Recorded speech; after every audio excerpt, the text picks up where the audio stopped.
Nationally known painter-teacher. His listing in the 1983 edition of Who's Who in California was the result of his students having created more than 50,000 paintings. Now with this videotape series, he brings you instruction on how to create a variety of seascapes, landscapes, and still life paintings. Over the next few minutes, Smitty will share some of his amazing techniques. Try them yourself. You'll be surprised at how quickly you too will be painting for fun with Smitty. I'd like to give you a little paint mixing exercise before you get into your picture. All three colors, red, yellow, and blue, make the entire color of the rainbow. So everything is made of those particular colors. Now if we mix a little red and yellow, we get orange. If we mix red and blue, we get purple.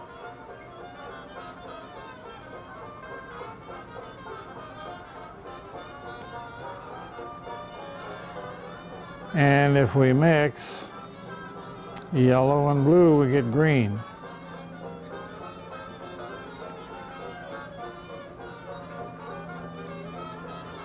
And to see what the color really looks like, if you add a little white where you can't tell, such as the purple down here,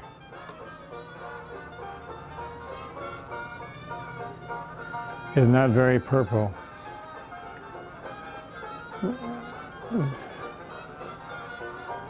The point that I'm trying to get you to do an exercise in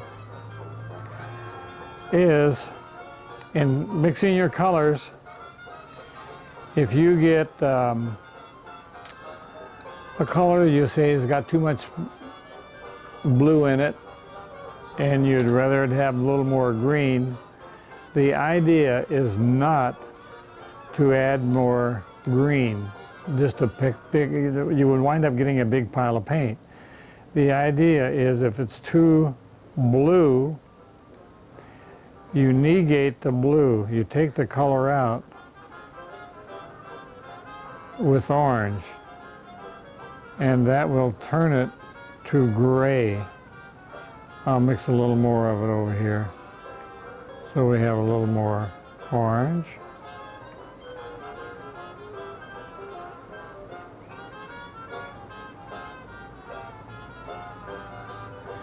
And if you put a little white with that, it'll give you a particular color. In this case, it turned out to be gray. That's what we want.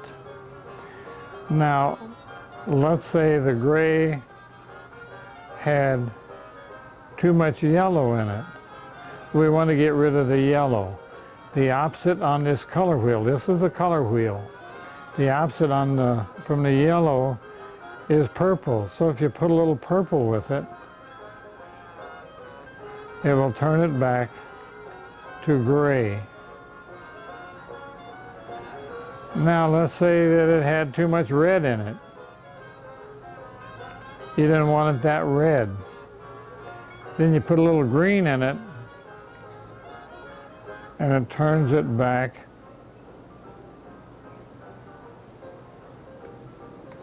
to gray again.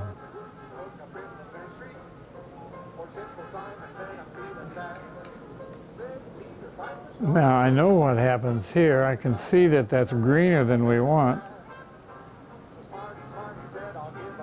So if you don't want it that green, you put a little red in it, it will turn it to gray again.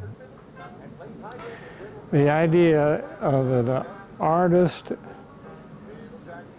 is generally recognized for his ability to go to gray. And if you want to paint pastels, you have to go to gray, then add in your colors that you want to get a pastel color. The colors out of the tube are all pure pigments. So we have to learn how to mix the colors, and if you go through this exercise, you won't waste a lot of paint by trying to get a color by adding a lot of different colors. The idea is to take a color out rather than to put a color in. And I hope all of you will sit down and go through that little exercise and learn what you can about how to mix paints. It will help you a lot.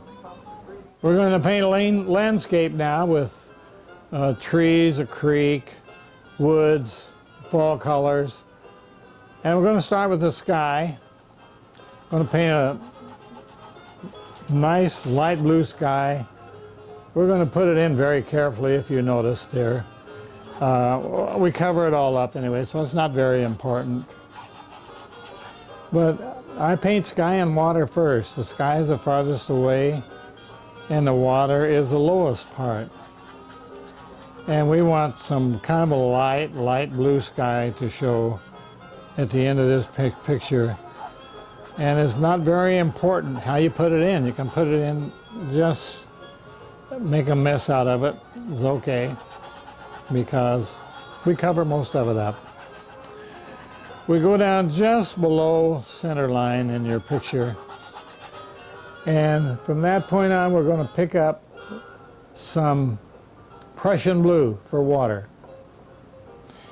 And the water is going to be painted level. With all your brush marks should be level.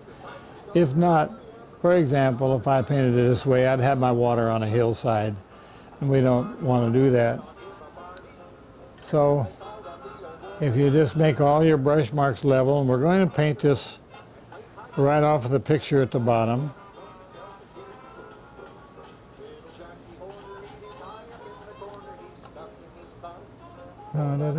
How do you like my Dixieland jazz music here? I'm in love with it, so I'm giving you a little taste of it. This is music by Uptown Lowdown Band from Seattle, Washington, one of my favorite bands. And we're bringing some of it onto you. Now that's about where we're going to go with our water. And it doesn't matter if we have a little, put rocks in front of it or whatever. But we're going to lighten up the center, because on this picture our light source is from overhead.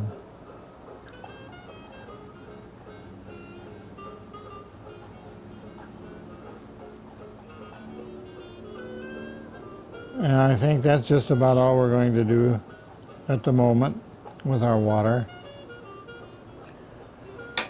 Then we're going to take the palette knife, flatten our paint out like we'd butter the bread, and then pick up a little paint on the edge of your knife. And what this is water up above our little waterfall. We're going to paint a little water up there as though it's coming down the stream. And then when we get down here just a little ways, we're going to turn it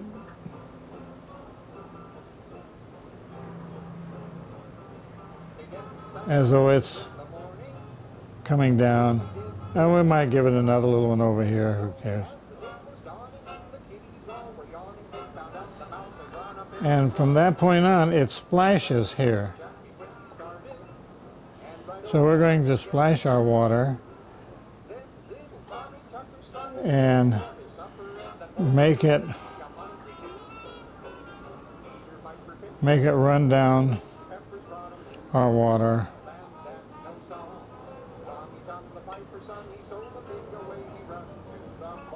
by peeling this paint either off of the toe of the knife or the heel of the knife. Either one works. Just as long as, and if you can't get this at the first time you try it, what I did was I got a piece of cardboard and just wasted a lot of paint until I got onto it. That way you don't ruin your picture and you learn how to do it. And so we're going to make this run around the corner here a little bit like that.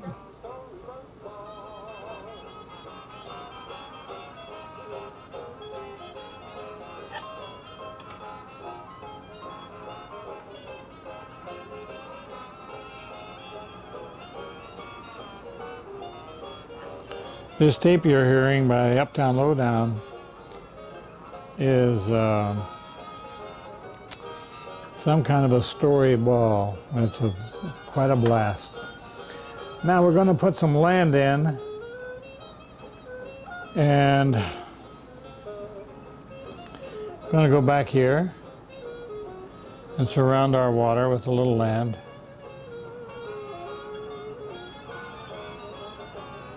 And then our land is going to climb uphill. That's why the creek is down here. Makes it all seem logical. We're also going to go way back here and show a little bit of a hill way back. And what that does is that if it shows through our woods at all, it looks like that's where our river is coming from, so it helps out in the overall painting here.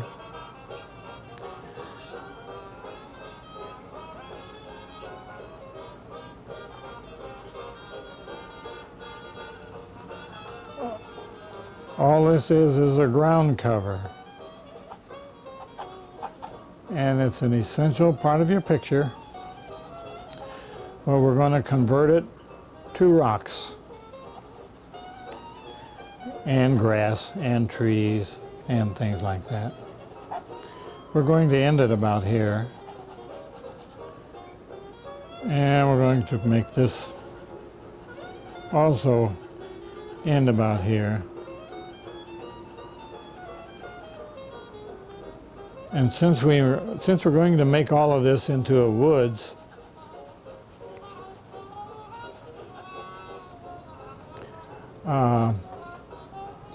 I'm going to make some shadow in my woods, and the edges can be quite dark, but then as we come out we get lighter and lighter and lighter and lighter, even though we show a little bit of stuff because we are going to have trees all over.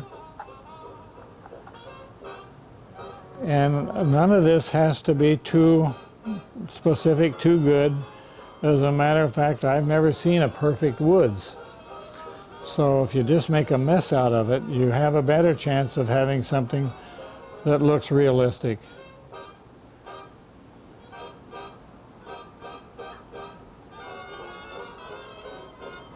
We're going to show some tree trunks out through this also. So that kind of leaves this show and that show, got a little bit of show in there, and we don't want to lose it all. Now, why don't we take a little pause and see if you can come down to where I am now, and then we'll pick up later about how we're going to do our rocks and our trees from that point on. And now we're going to put some rocks in this, and we may darken a few areas so we have enough shade in our rock. And I need to put a rock in here. That's the reason that water is coming down like that. And it's split, so we need to have a rock up here.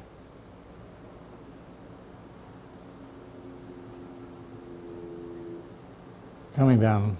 So we need to have a rock in here.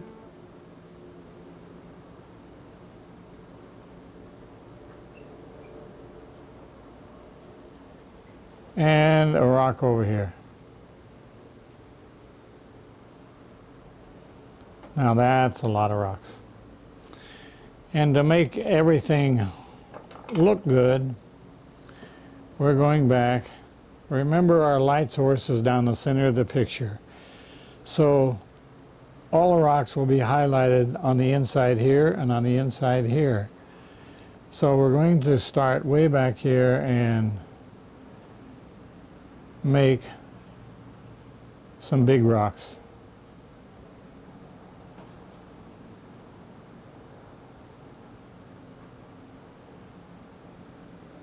And some little rocks.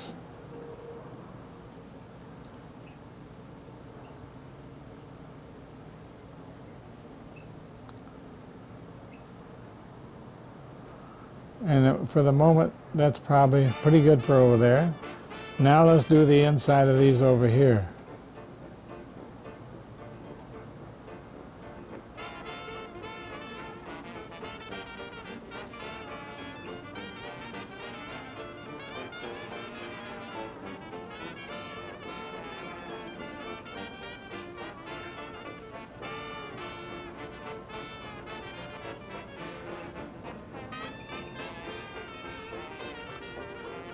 This is a tree that's full of rocks. I mean, a woods full of rocks and trees.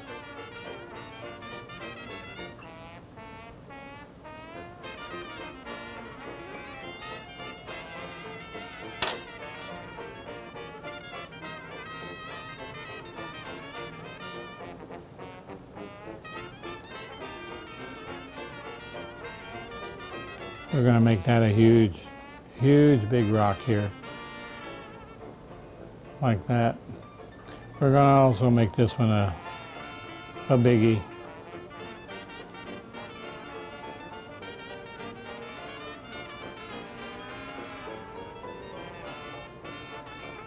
And then I think maybe we'll stick one way out in the middle out here. The idea here is to make your creek go this way, then this way, then this way. We don't want to come straight down the mountain. We want it to zigzag and give us some interest while it's doing it.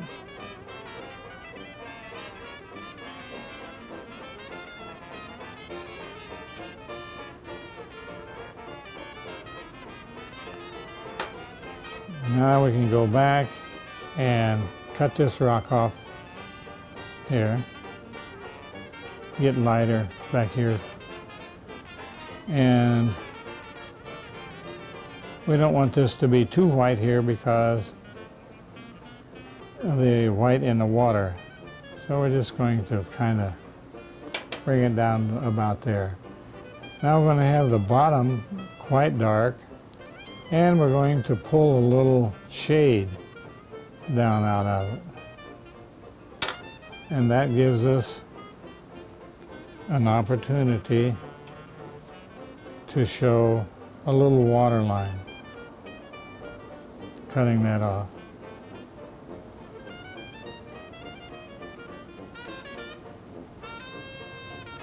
Like that. Also, we're going back up with some white and make this light, but we're going to leave a little dark edge there. We don't want to get white against white again. So we're going to leave that a little dark edge and make the rest of it look good to us.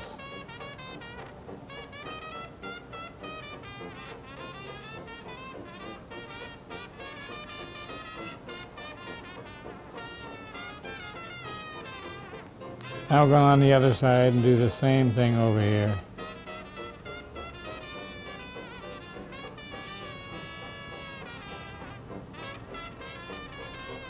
Now we can come down here at the bottom and make some new little rocks down here to make that look good.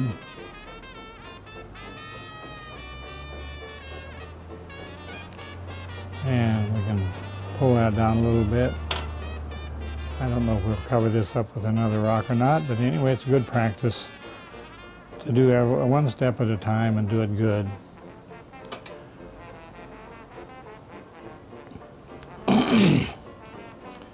Then I think we'll take us, let's go over here and do another big rock that comes way down, a biggie. How's that? A big rock.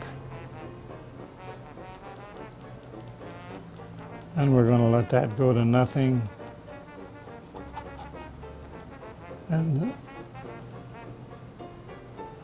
nothing means dark back there. And we're going to show a little shadow over here and set that in the water.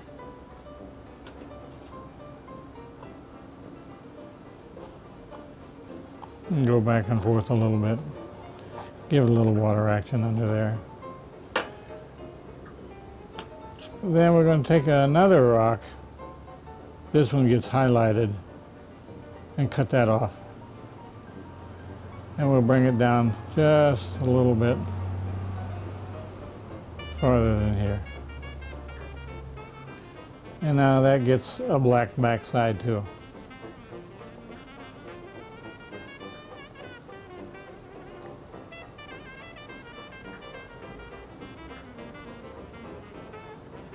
That's going to sit in the water here. We can reflect it a little bit. And give this a little bit of this.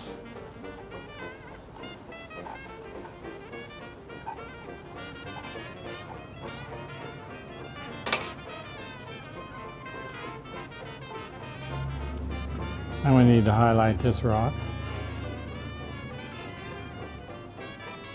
And we can highlight the top of that one too.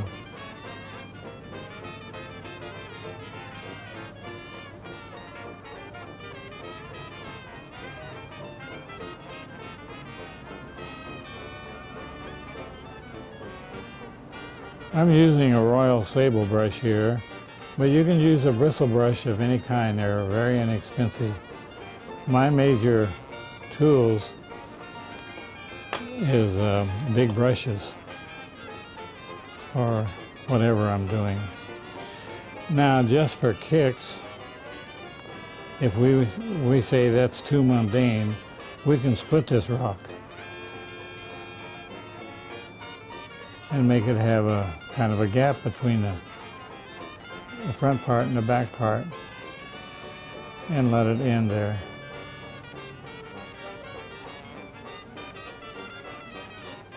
Another thing we can do, since we're the boss, we can come down here and we can make a new rock down here among that.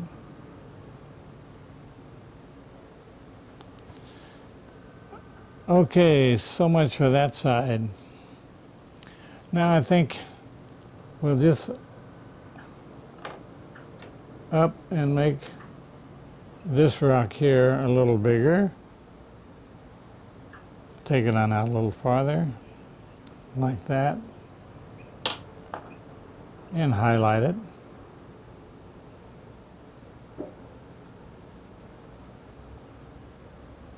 And we'll separate those two rocks.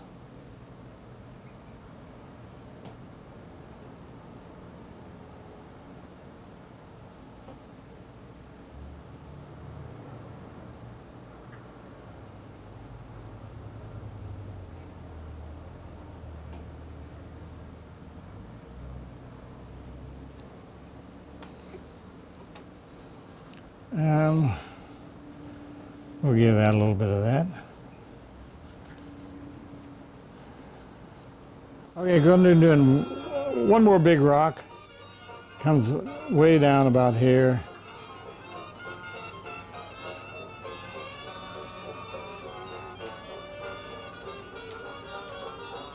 And gets a dark back.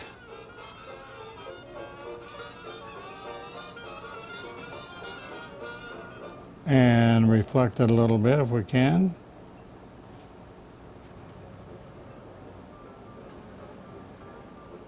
And we can do anything when we're a painter because we're the boss. Now we can take this and cut that off a little bit.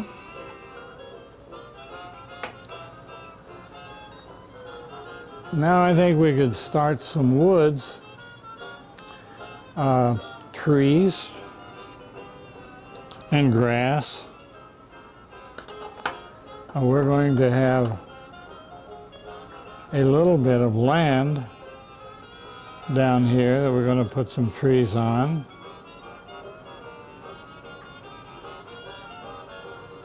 I always, before I put grass or anything down, I put shade in. It's hard to put dark in after you've highlighted your picture. And if you lose your dark, you lose your whole painting.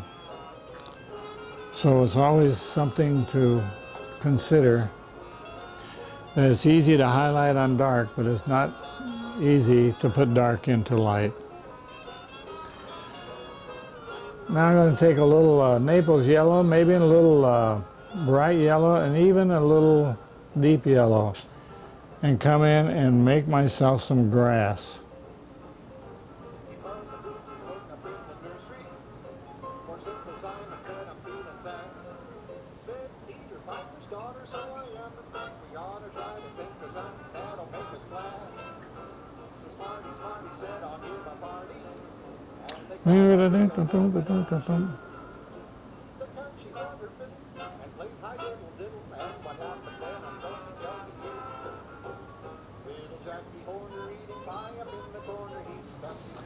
Put a little grass there. I think we'll put a little grass over here.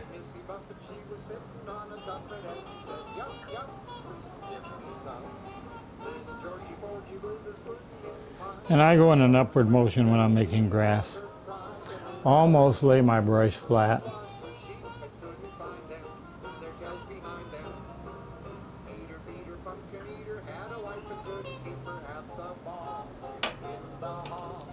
Another good way to set your water level is just to scratch it in.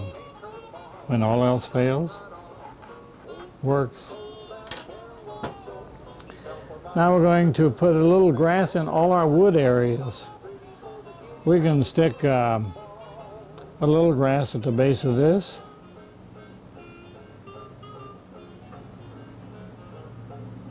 And we can have a little grass showing in here. It's okay with, if it's okay with you, it's okay with me. And up on top of all of our stuff and in between our rocks.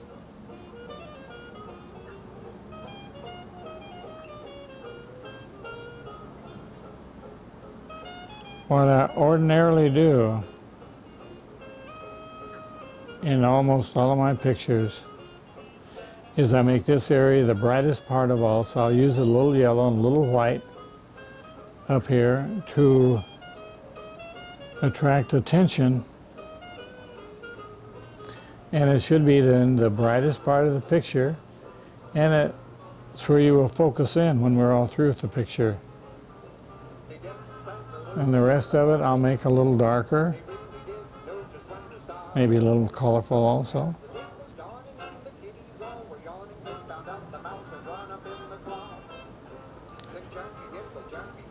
Oh, I think we'll go up higher over here.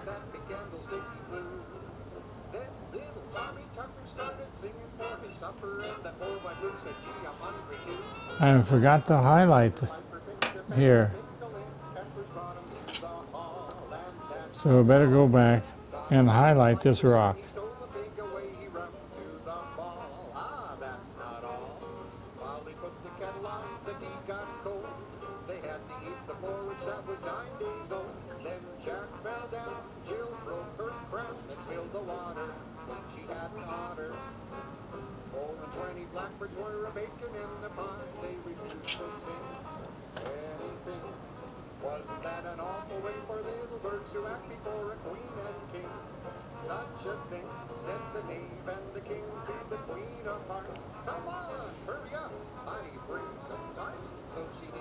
Well, we don't want a perfect rock, so we better break that up a little bit. And maybe give it a flatter top.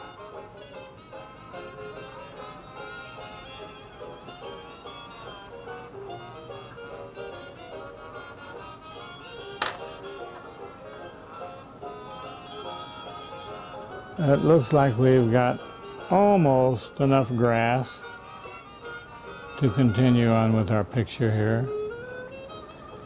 Now I'm going to use a palette knife and go into the raw umber. I'm going to take the entire pile of raw umber and pile it on my knife, so it's really a heavy load. And with a light touch, I'm going to come across our picture like this. These are tree parts, limbs. They're going to be interpreted as limbs. So I have some of those over here and some of them over here.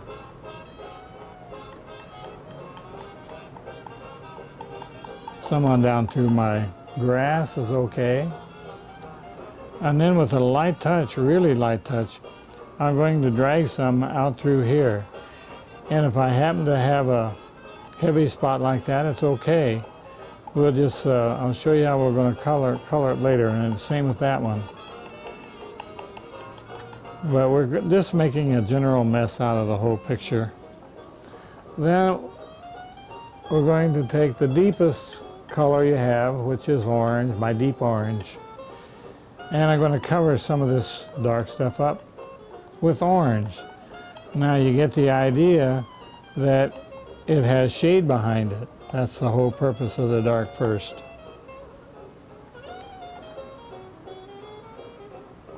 And if I do this in areas, you'll think when I get through that that whole tree is that color.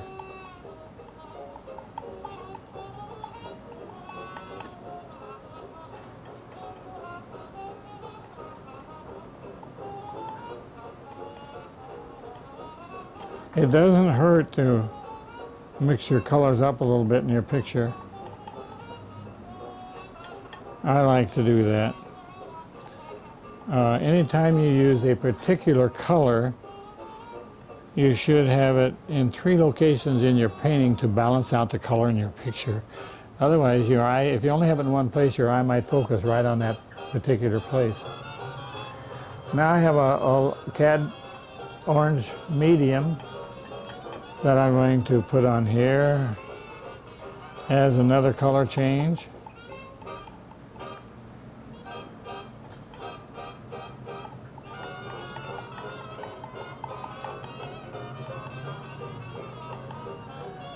Then I'm going to put on a deep yellow.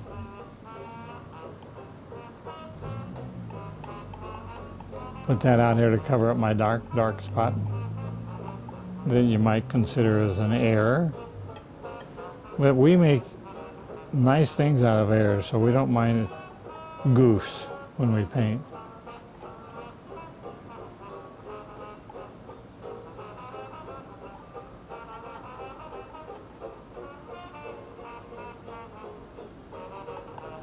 And then the next color is our brightest yellow, and we can even stick a little white with that to brighten it up even more so. The idea is that that can be your new focal point.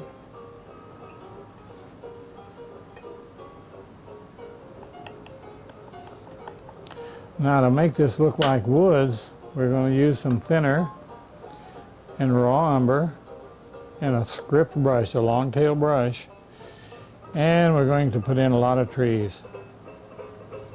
And I hope you realize that we're placing them perfectly so they're in the woods. The idea is that the background really requires a lot of trees. You're looking a long ways into the tree here. You're looking all the way through into the hill back in the back. So we're going to do a lot of that. And then when we get through, if we have any of them we don't like, it's the right time to make something out of them that looks good. I don't happen to have any here that I don't like. So, but anyway, we're going to cut those off behind this rock.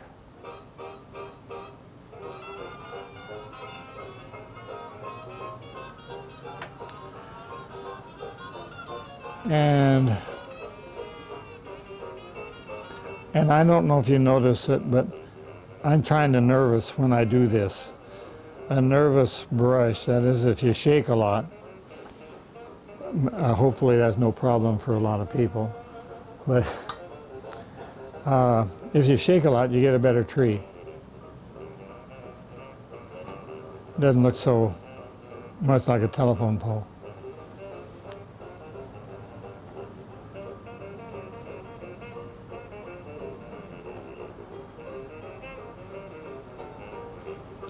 And if you bring a tree on down into the rocks like that, it helps give your painting some depth.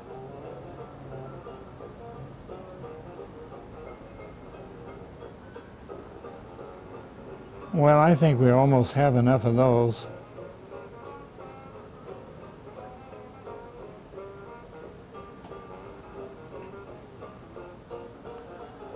Then we're going to butter our paint out again.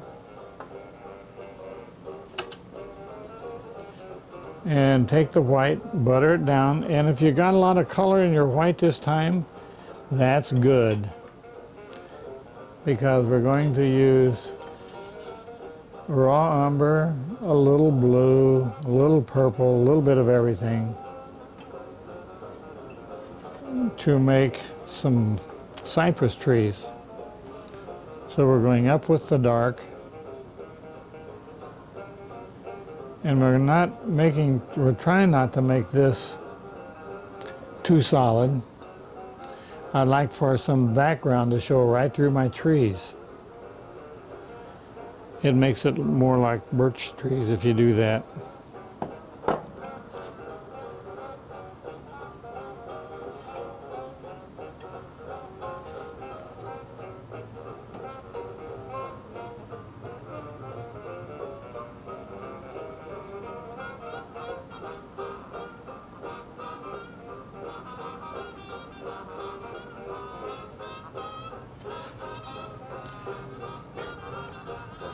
What we're doing here is making the dark side of our tree.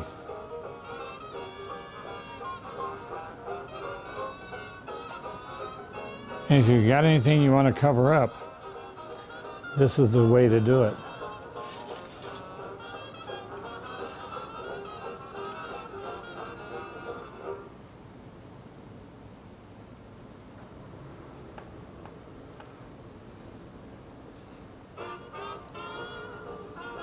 Then we're going to take a little white, and it's okay if it's got other colors in with it. This would make it look nicer.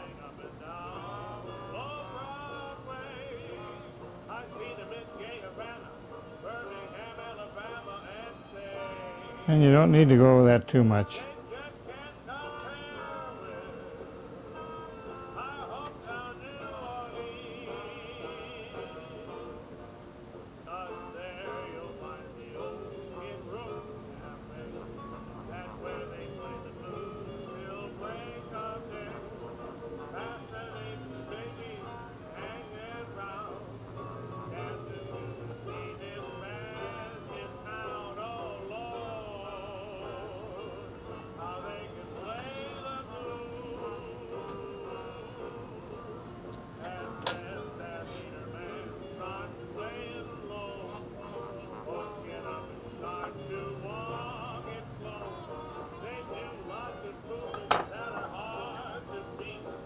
Then I think we'll take some grass and put it on front of our trees here.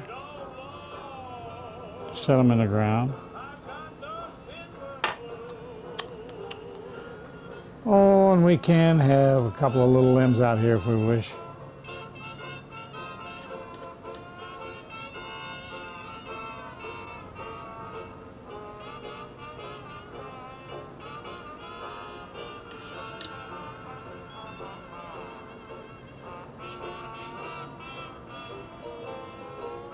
And we can have some other trees back here that just barely show.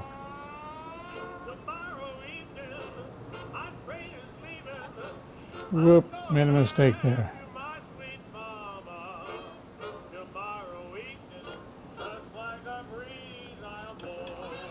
Now all of these are just a little straight up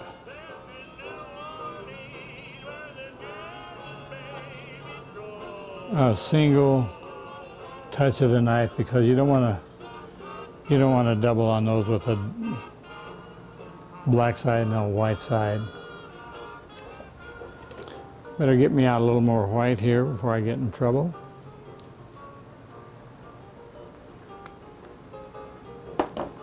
And butter it out. Whoa. And this time I will do the white side first and the dark side second.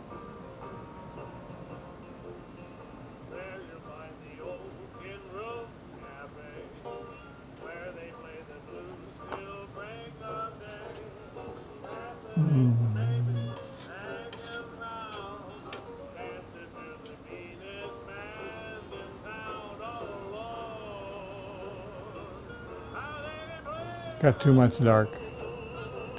Went too heavy there. So I'm going to pick it up.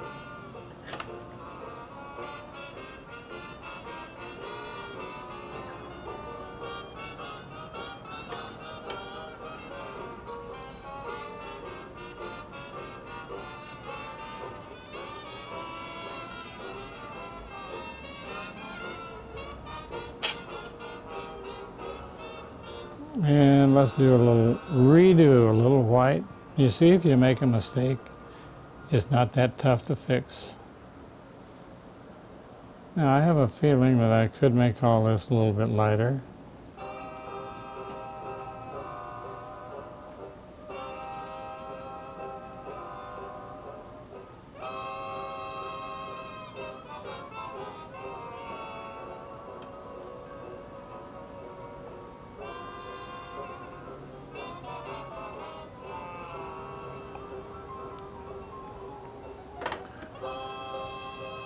And you can take a little thinner and a little raw umber if you would like, don't mind, and go in here and make a couple of other little twigs that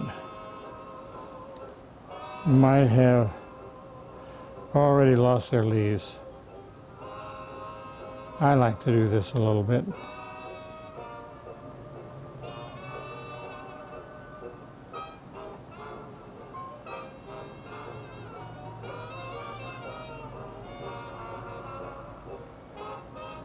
Helps give your picture a little depth.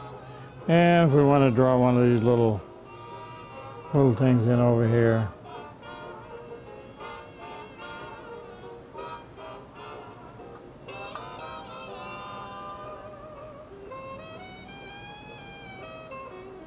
And get nervous when you're doing those. I call those my little squigglies.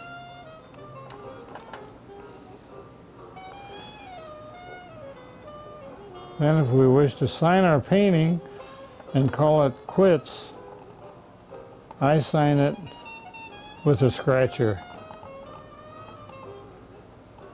And it's backwards.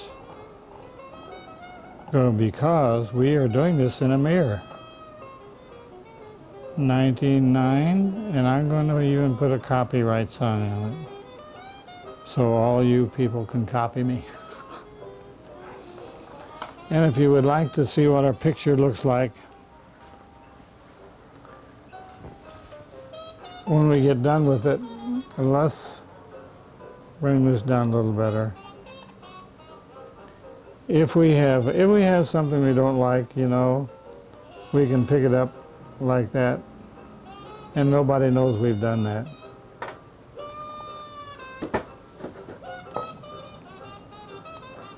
But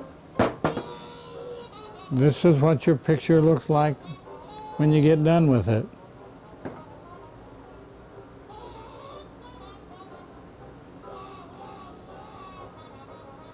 And I hope you had as much fun painting it as I did, because the idea is to paint for fun with Smitty.